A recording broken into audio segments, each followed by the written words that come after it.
Hello, Blood Bowl fans and coaches of the ICBBL. I'm back with another Tutor Talks, and this time I have the Skaven tutor, Oog, with me. Hi, Oog. Hello, AD. How are you? I'm fine. Good. Living on the farm and on the edge, I guess. On the farm on the edge. Okay, that sounds like a good combination. Do you want to give a brief introduction to yourself? As a coach, Well, not yeah, necessarily as a person. Sure. My name is Jacob, but in the ICBBL, and they call me Ook, which is basically my online persona, I guess. And I with my wife and lots of horses, so there's always something that can go wrong at any moment, and that's the way my time is sometimes very limited, and I have to rush off somewhere and be busy. But I try to get as much Blood Bowl in between as I can, and because that's basically my hobby at the moment, and I like it very much. So and I think I can give some back to other people. Well, hopefully, that's the hope. And I can certainly say that you play a lot of Blood Bowl, so yeah, I'll back you on that any day. I guess. That's good. So, how did you get into Blood Bowl? Did you play the tabletop? Did you play the first Blood Bowl? Or did you first get into it in Blood Bowl 2? Basically, I have started playing Blood Bowl Tabletop, the first edition, which was mechanically a lot different than what we have now. I think in the mid-90s. There you go. Some friend from university played it very intensively, and he thought I might enjoy it, and he basically introduced it to me, and we played like, I don't know, for a few months, lots of games, and I also started playing in a tabletop league there, and wasn't very good, but it was lots of fun, and and then when like 20 years later, I saw the Blood Bowl came out, and I liked the graphics, and I still remembered it fondly, and I thought I gave it a go. And here I am. 1 year later, I've basically played, I think, 2-3 games per day, and still not have lost any interest. That's good. When you say you first saw the game, was it Blood Bowl 2? Yeah? No. Oh, yeah, that was Blood Bowl 2. I mean, I saw it announced when it was still in development, I think on Facebook or somewhere, and I don't know, some targeted advertisement, I guess, found me for some reason. And yeah, I haven't been playing computer games, I think, in 10 years or so, but came into that back last year, and then I was on Steam and I saw it on sale, and I thought, and it was my birthday, and I thought, well, I'll treat myself to a nice game on my birthday, and here we are. Okay, happy birthday to Oog.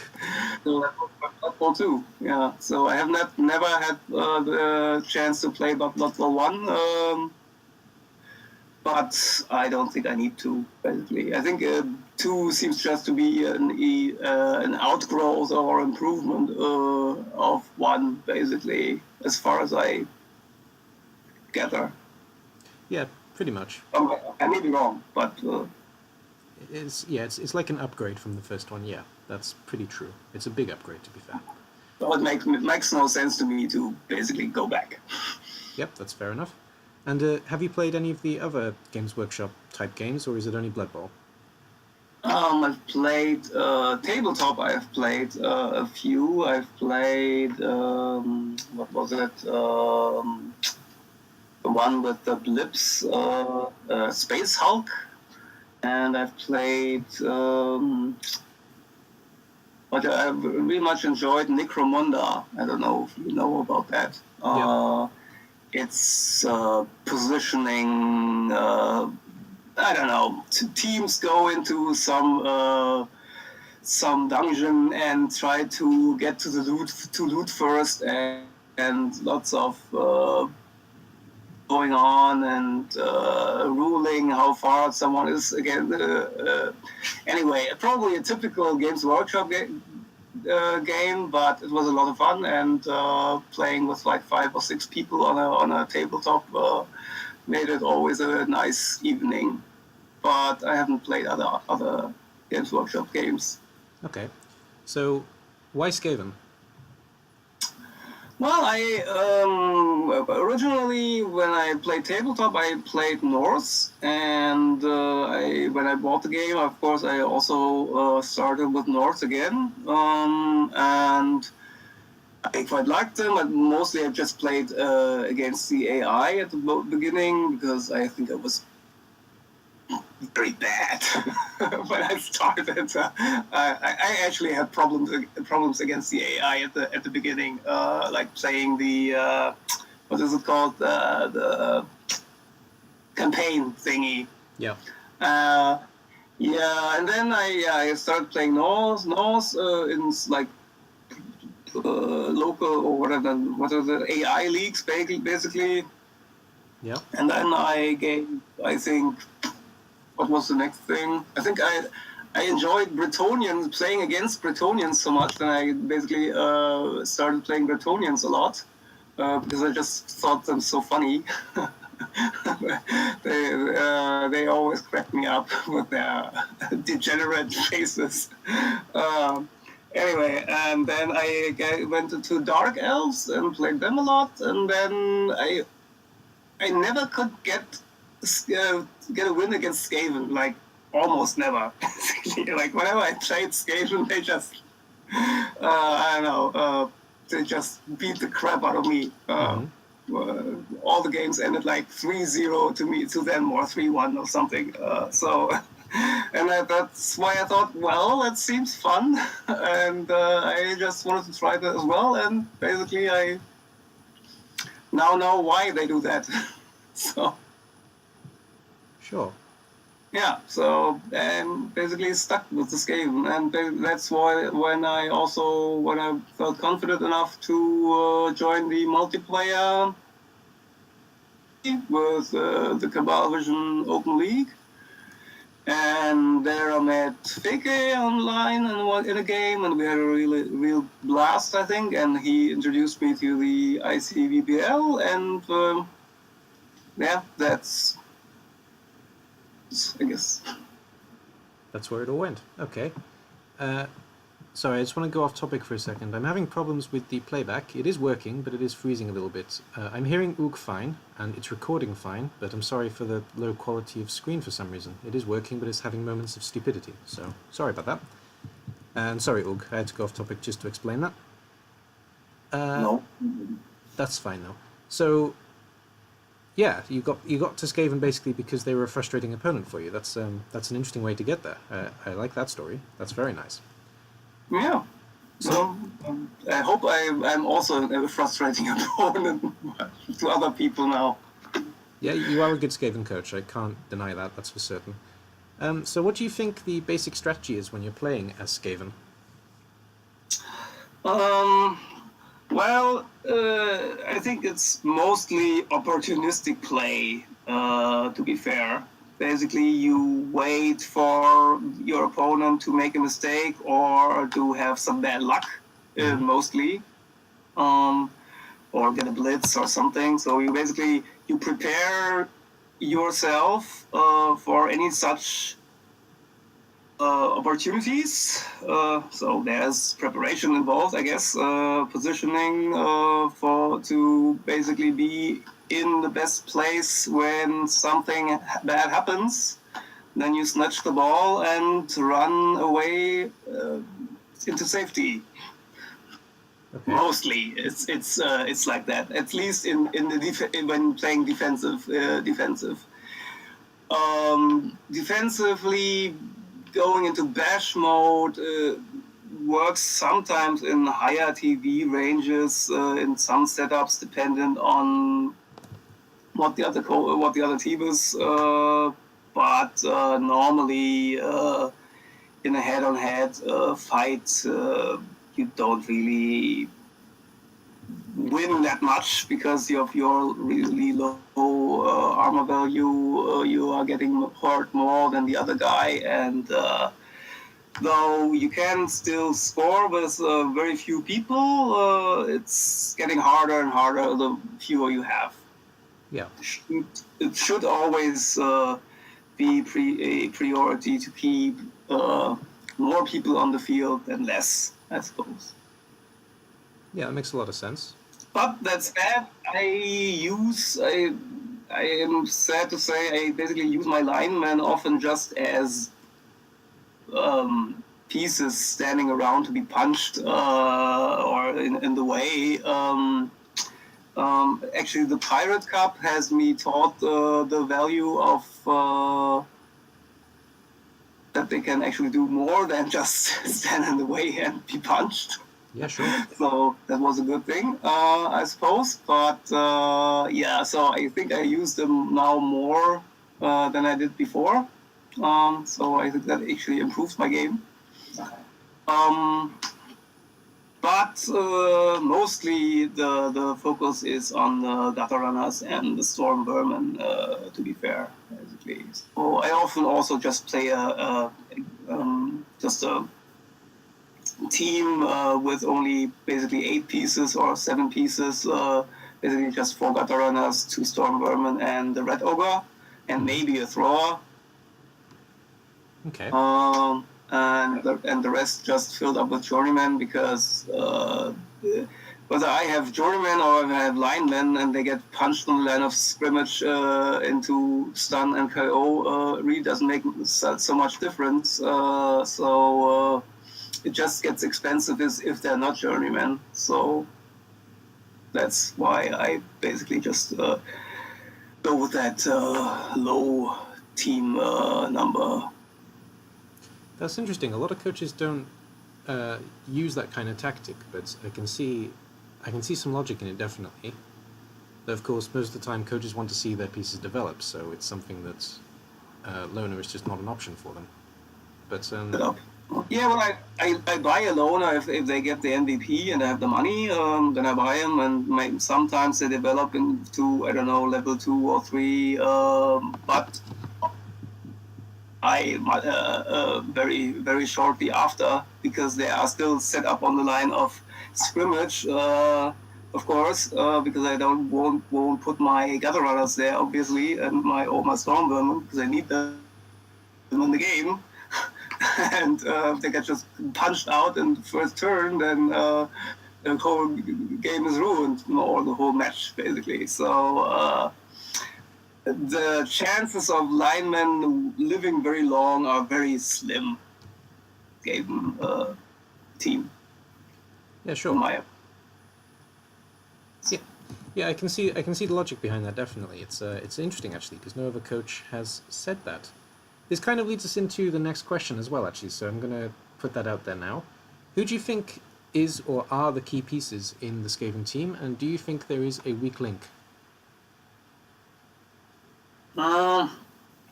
I'm not sure. Like, let's just talk about the second question first. I think I'm not sure about the thrower because somehow, I mean, it might be my bad luck or something, but often enough it just doesn't work for me, and I'm always even debating whether to take a thrower or not, because the gutter runner can basically do almost all the things that the thrower can better.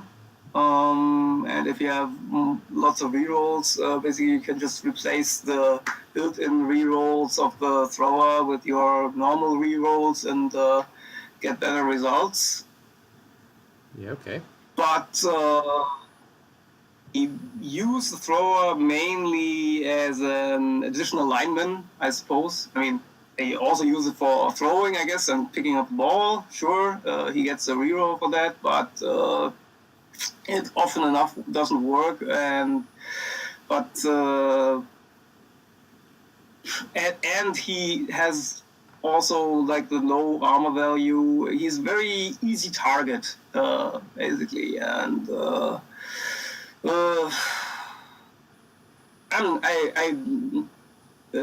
until he gets block or dodge, I'm not really comfortable with him, basically. That's why I basically just try to transfer the ball as fast as possible to a gutter runner, because I feel even though they have lower strength, I feel much more comfortable that they will, because they can dodge away and not be punched as easily than the thrower. If the thrower gets agility plus or dodge or block or both, then of course he suddenly becomes like a little, or actually stronger gutter runner, and then that's fine. But that normally doesn't happen, because like he gets like maybe 1 or 2 SPP per game, and well, at least that's how I play them. Maybe if you just run the ball with him and protect him the whole time with a cage or something or screen, then he might level up more easily, but that's not how I play it, at least. It might be worth trying that out. I haven't done it yet. Okay, I see. So runners sometimes, rarely with storm vermin, but mostly the gutter runners, because it's just hard to get the ball to anyone else. I know rolling a 3 is really hard for me. I don't know why. Well, we were saying when I was talking to Vaxen, we were saying that 2+ rolls are scary. So of course 3+ rolls are scary as well. Any roll is scary in this game, basically. It can always go wrong. Exactly. Okay, and what about strongest piece? Do you think there's a key piece in the team? Well, it's definitely the gutter runner. I've won, like my best game, as I remember fondly, I won a game or a half with 2 level 2 gutter runners against a full midly developed chaos team. So you can do so much craziness with them. It's of course you need a lot of luck as well for such a setup, but still, I don't see anyone else doing something with any other piece than them, basically, because they just can outrun everyone and dodge and the high agility. It's rare that they can get out. If the other guy doesn't have tackle, it's really hard to catch them. Okay. Can I just say very quickly, that wasn't scripted, but when Ug was just saying that you can do crazy things with gutter runners, the gutter runners were doing crazy things on screen. So we had a pass and the leap. The game we're watching is one of the prime examples of Skaven bullshit, I suppose. Yeah, well, that last little bit, I would say yes, but we'll see how that develops. Okay, so talking about the whole team then, what do you think are some key level ups on each piece? Not finished. Like the red ogre is a little bit, I think, in between. The storm vermin are actually pretty nice. Once they get mighty blow, they level up very fast. And because of the mutation access, they can get like horns or claws or other things that can help them get even better. Also very fast. So the storm vermin are basically definitely the second best piece in the whole setup, and the red ogre is also nice. But at the beginning, the unreliability and the lack of block that he has makes it a little bit always risky to even use him, basically. So if I use him, it's mostly the last thing in the turn I do, because it fails so often that doing it first is just a waste of a turn in most cases. So like the wild animal, if you just want to move him instead of attacking, fails much more often than half the time, in my experience. I know the statistics say something else, but my experience, at least my red ogres always don't seem to have read that memo or book about statistics. They're just more wild than others. But once he levels up one or two, he's getting very useful and definitely a key piece in the whole setup of, I don't know, marking pieces that can't dodge well, and or even those that can, and making dodging for them harder and stuff. So, and you can go with the ogre and make him interesting as a surf piece or as a marking piece or other useful. So, Yeah. sorry. That's okay. So you're basically talking about using him as a roadblock. Yeah, so, but also as a surf, As a surf option. he's a very good server, in my opinion. Like, basically, if I give him break tackle, you can do very funny shenanigans with, if your opponent isn't aware of break tackle or doesn't think I'm crazy enough to try something like this, they are sometimes very, very amazed at how creative break tackle can be used to serve a guy. You're going to make Lucas Kohler that very is- happy has saying that. basically- Sorry, what? You're going to make Lucas Kohler very happy saying that. He's a big fan of break tackle. Definitely, it's one of the best skills for all big ones, I think. Sure. Okay. Right. So we've kind of started that now, talking about essential level up. So break tackle, obviously on a rat ogre, is one of the ones you said. Yeah, I always take that first unless I get blocked. Well, That's fair. like if I get a double, I get take block. Otherwise, I take break tackle because it frees up the. And gets the five agility dodge. That's like even better than a gutter runner dodge. Yes. Okay, without the reroll, but still, basically almost every situation just need a 2. So that's great odds to do that. So, for gutter runners, I take either block or wrestle. Mm-hmm. I always like to have 1 or 2 wrestle guys on the team to as a ball sacker, because you dodge into a cage and you wrestle the normally people have blodgers, like block and dodge pieces carrying their ball, and they're very hard to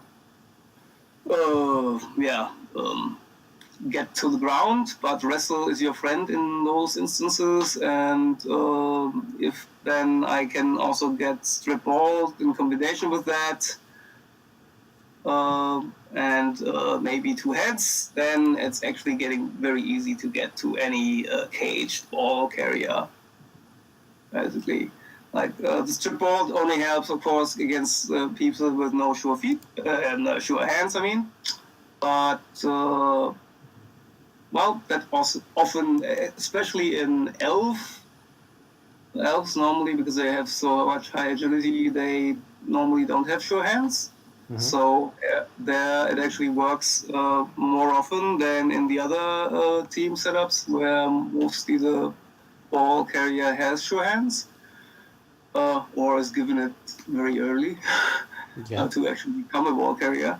So there the strip ball is a little bit wasted, but since they often also pass at some point to some other piece, if they're not careful, then it again becomes more interesting. So it never hurts to have it on the team and in one of the gutter runners, and if he is a wrestle piece, and then the chances against a non-sure hands guy to even with red dice, very high to actually get that ball out of the hands of that. Yeah. So it sounds like a big part of your strategy is making sure the opponent can't keep the ball. Piece. Yes, in the defensive drive, that's the main strategy. On offense, it's a little bit more tricky. You always have the. I mean, it's nice. You can do like 1 or 2 turn touchdowns very easily. So, like even if you only have 1 turn left, or okay, there you need a little bit of luck. But with 2 turns, I'm normally feeling pretty confident that I can get a touchdown through like setup, unless there's lots of tackle involved. But the problem is that if you are starting a drive, like in the second half maybe, or even or in the first half, then you don't want to have such a fast touchdown, because then the other guy just has like all game to somehow get the ball to the end zone and kill all your pieces meanwhile. And that's sure, I have more opportunity to get to the ball, but sometimes a more slow approach definitely is better than this. I do it in 1 or 2 turns and see what else is happening, because that just invites the 2-1 grind, basically. If I start my drive, I score, then it's 1-0, then he scores, stalling at the end zone, and it's 1-1, and then his drive, he does the same thing as in the first half. And if I don't get lucky, that's the problem. Basically, if the other guy never has any bad rolls and never does a mistake, then I'm pretty much screwed with this approach. Yeah. Normally, everyone is more stronger than me, basically, or my pieces. And yeah, so it's hard to get to the ball, basically. Okay. Yeah, unlucky. Sometimes the ball sector is injured or is KO'd very early for some reason. Stuff happens. Rock is thrown at random. Okay. Weird things are always happening. So you might not have the tool at the ready at every point, and then you have to get creative. And sometimes creative isn't good enough. So there's a lot of luck involved with that approach. So if I can actually get a slow touchdown by screening, and basically I'm thinking about like a rotating screen around the other team, basically. So like I do a horizontal screen, and then I basically tilt it around a little bit to either the right or the left, and try to basically have it basically run around the other team, screening it off all the time, and then try to somehow stall at the end zone as long as I can. And if that works for 2 or 3 or 4 turns, then that actually makes it harder for the other team to score, because then I can, like, if they only have like 2 or 3 turns, I can stall almost any team for 2 or 3 turns, unless they're also Skaven, of course. So they're also hard to defend against, of course. Sure, because they have the same tactics. Exactly. So with a Skaven matchup, basically, it always depends on the skills and on the luck. And I would never predict who wins in a Skaven against Skaven, because it's really just so random what can happen, in my opinion. But I think it's probably true with any same race setup. Mirrors are always like that, yeah. Mirrors are always like that. Sorry. I'm actually echoing on your side. Can you turn me down a little bit? What? My voice is echoing from, I believe, your computer. Do you mind turning me down just a little bit? I basically just turned down my sound. That sounds like it's better, actually. I can't hear myself anymore. Okay. Getting back on topic, though, we were talking about skills. What about the storm vermin? What kind of skill ups do you think are essential for storm vermin? If I just get raw normals, Mighty Blow is definitely a good way of ensuring that he levels up faster. Also, it's obviously helpful in the game to get pieces of the board, or at least knocked out for a little bit, so they can't act. Then, of course, if I can get doubles, dodge is good. And if I get, but also mutations, of course, are very good. Mm-hmm. Claws, the proverbial Mighty Blow claw. I have taken pile on once with a storm vermin, but problem with this, it's really because you have so few of the attack pieces. It invites very much trouble to use them as a claw, Mighty Blow, pile-on piece.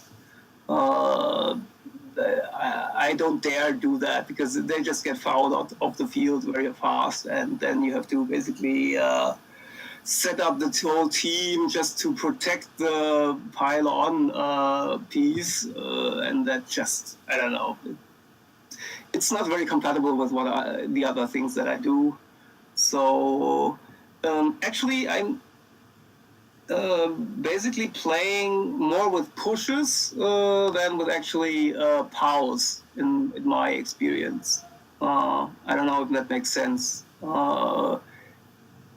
So basically, I'm more trying to push pieces out of the way to make some way clear or something.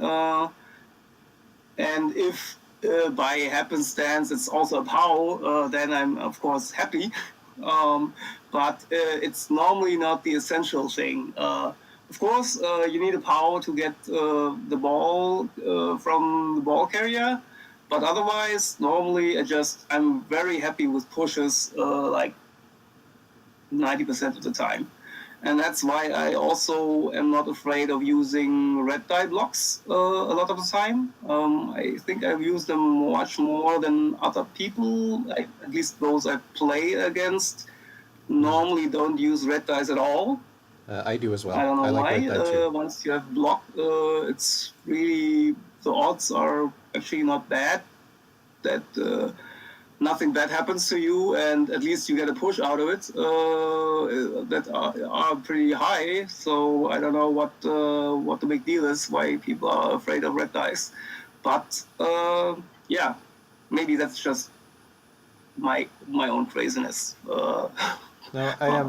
But it has worked out very, very, very many, or great many of, what's the English phrase? Many times.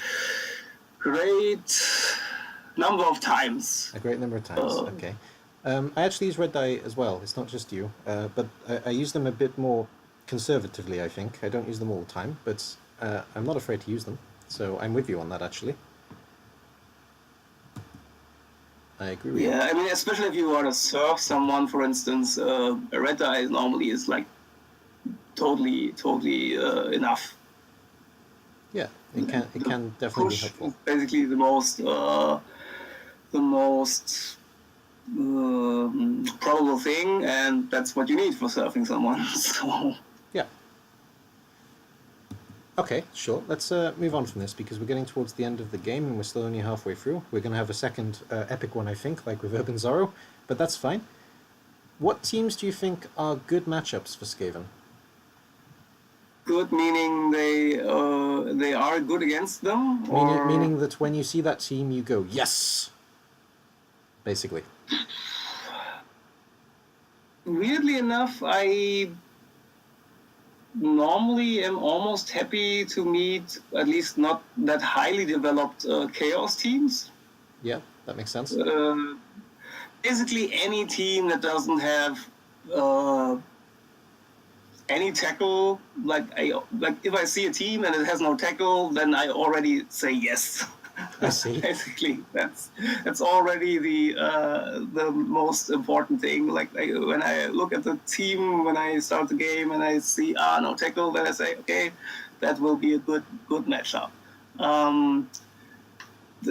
But even if you have one or two pieces tackle, it really depends on how they use it, of course. But I think Elven teams are more fun to play because you don't lose that many, normally have that much strength. Mm-hmm. You don't lose as many pieces as fast. On the other hand, in the low agility teams, it's normally much easier to somehow make them lose the ball, in my experience. Like the Elven teams, even if they lose the ball, they just get it back. Yeah. So that basically you always have to have at least one more piece or two more pieces that actually, once you remove the ball from the ball carrier, that you can actually then get to it very fast, so the enemy can't.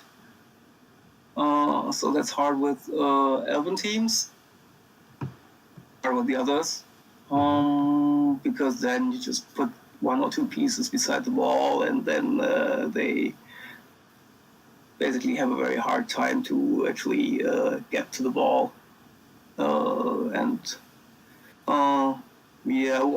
Basically, even though it's a little bit random, one of my favorite tactics is also to just push. Like if the enemy just surrounds the ball with players, which they often do once they lose the ball, then I just push one of them on the ball, and basically also get into the fray. And because of my tackle zones, they normally just need to 4+ or something to actually catch the scattering ball. So the chances are very low normally that one of them is catching the ball. Yeah, that makes sense. In their tackle zones, the chances that I also catch the ball is also very slim. So I'm actually happy with that because I already moved and I don't want to catch the ball, of course. And basically, I wanted to scatter out of that ball cage so someone else can get easier to it. And that tactic actually works, I think, 80% of the time really well. Of course, since scatter is always random, the other 20%, someone just will roll a 6 and catch the ball that is scattering on them, like the red ogre or someone. Yeah, someone crazy. It's not a foolproof tactic, but it works well enough that I think it can actually be employed as a gambit to actually get to a ball that you would never get to otherwise, basically. Anyway, so okay. I think so. It's more general assessment of the other teams. I don't see any. I think I haven't met a team. Well, dwarves. Dwarves are a bad matchup, basically. Okay. Dwarves I always struggle. Is it just dwarves, or is it dwarves and chaos dwarves? Chaos dwarves, a little bit like this, but not so much. But the normal dwarves, they have all these long beards normally, and and they also give tackle to other pieces as well very soon, and that just basically negates like half my team's skills. And you need much more luck to actually do what you normally do. And with all the guard that they also have, it also makes them harder to basically hit them. And yeah, so with dwarves, I always struggle. I have to admit. I have won a few games against them, but I haven't found a foolproof tactic against them. Okay. Not by a long shot. Okay, well, stepping away from... just very quickly, the game has finished, but we can keep talking. I'm not going to play another one, though, because the video isn't working very well, so I'm just going to leave the screen in the background as it is, for anybody watching. But back to Ook. Talking away from Skaven and talking about Blood Bowl in general, what do you think the biggest rookie mistake that you see is? Well, in general or against Skaven? In general. In the game. In general. Well, I guess the point is the same. Like a very big mistake is not protecting the ball before trying to pick it up. Yeah, that makes sense. Also, any shenanigans with the ball before positioning is basically just invites trouble.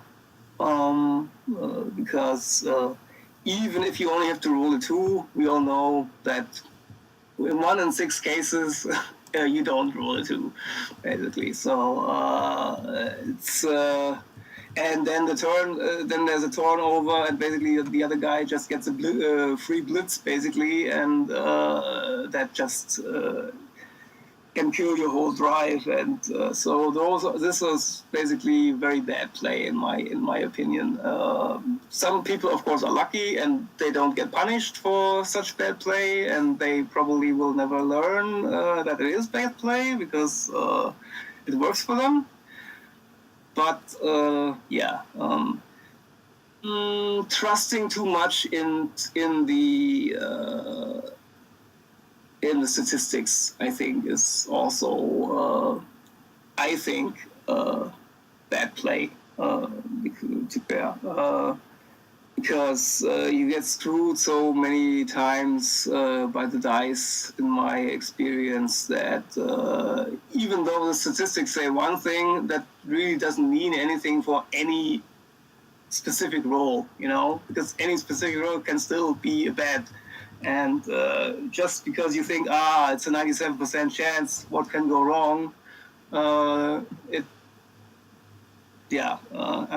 So like GFIs, people doing like GFIs all turn, like all game long, without any regard for personal safety or whatever, just think it's like, for some people it somehow works. Yep. I guess they're just more lucky than others, but I still think it's bad play because at some point it will backfire. Of course. Basically.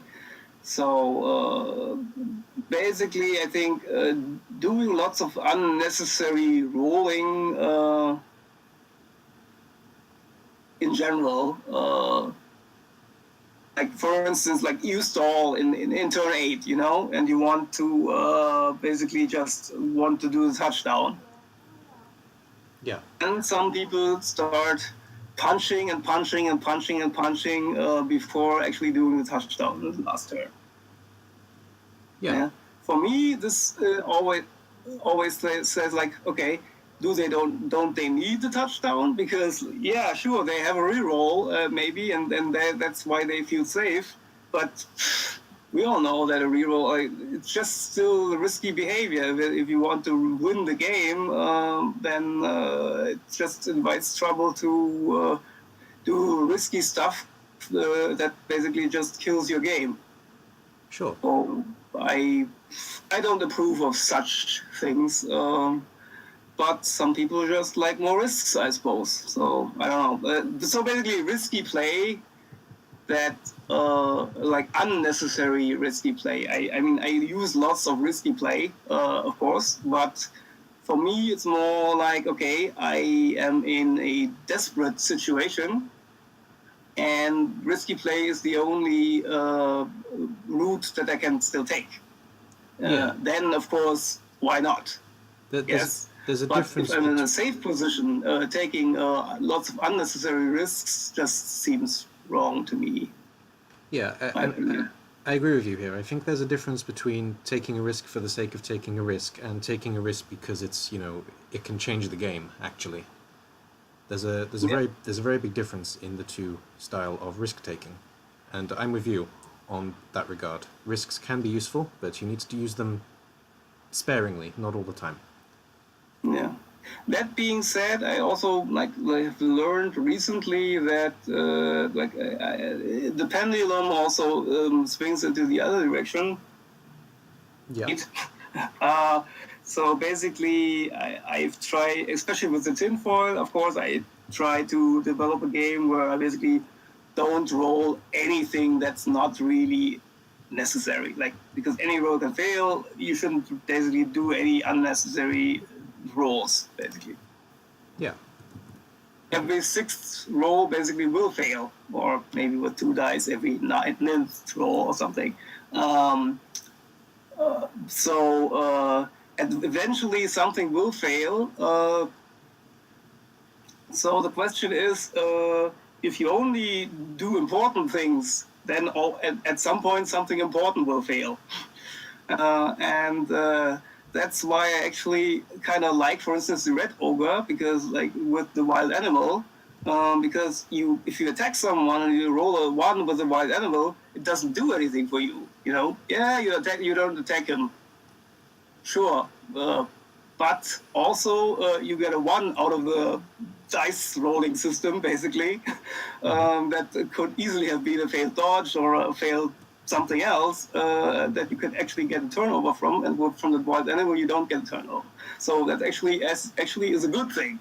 So doing at the end of a turn, once you've basically done everything that you needed to do, then doing some blocks is actually a good thing, because if they succeed, fine, that's a bonus. If they don't succeed, then that's a few or 1 or 2 ones or twos that you don't roll in the next turn, basically. Yeah, that's a very common school of thought. Sure. Okay, I'm going to move on from this point because, like I say, there's nothing going on in the background, and I want to get us to the end. So if we count that as answering both questions, as in what basic piece of advice would you give to a new coach as well, because I think you basically are going to say roughly the same thing. What do you think makes a coach a great coach as opposed to a good one? Great coaches deal more gracefully with bad dice. Okay. It's basically normally they have a backup plan for and even if they have that dice, it doesn't hurt them as much as someone who doesn't have a backup plan. So so that's why basically great coach normally does great positioning to avoid such things, and it's more risk management than with non-great coaches, basically. And they also, I think, they deal with it gracefully in-game, but they also normally deal with it gracefully out-game. Basically, even if they lose because of bad dice, they are normally very nonchalant about it, in my opinion. Lots of people that get really salty when the dice are bad and they, start attacking you and, just being abusive or whatever. And some people just laugh about all the basically slapstick going on, and you still have a great time. And that basically makes a great... that can also basically take a punch, Yeah, okay. So to take it on the chin and carry on. Okay, and last question then. Having a look at the tutor lineup, because you told me before we started that you have looked at it, what do you think? Do you think the races... Sorry, do you think that Skaven is going to have a good league or bad one? And is there a coach you think could cause you a problem? I think the Skaven always have good.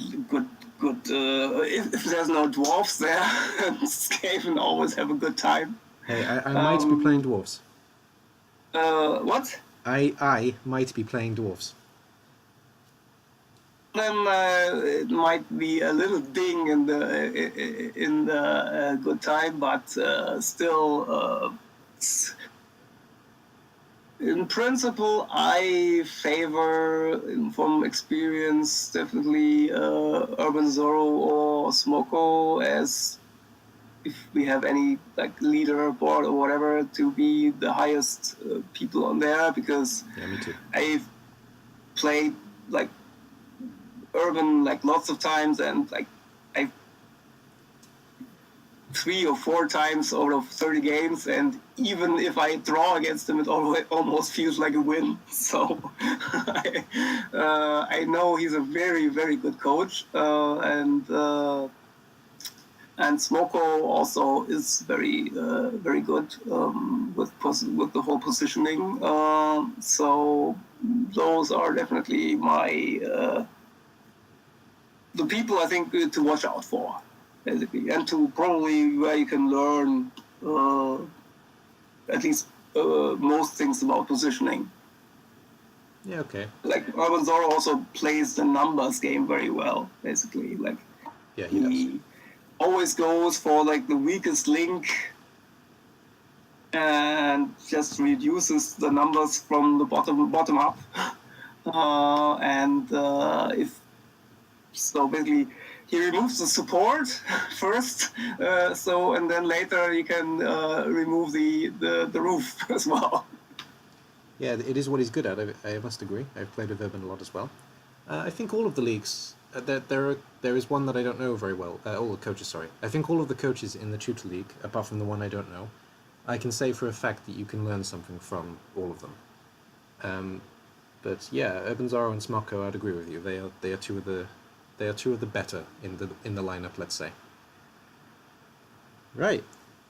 Well, I guess we'll end it there because it's been on the end screen for a very long time. So I'm just going to say goodbye to the people watching, and Undo, I'll keep you online just for a second afterwards if you can just stay here. But yeah, thank you, Undo. Not Undo, sorry, Oog.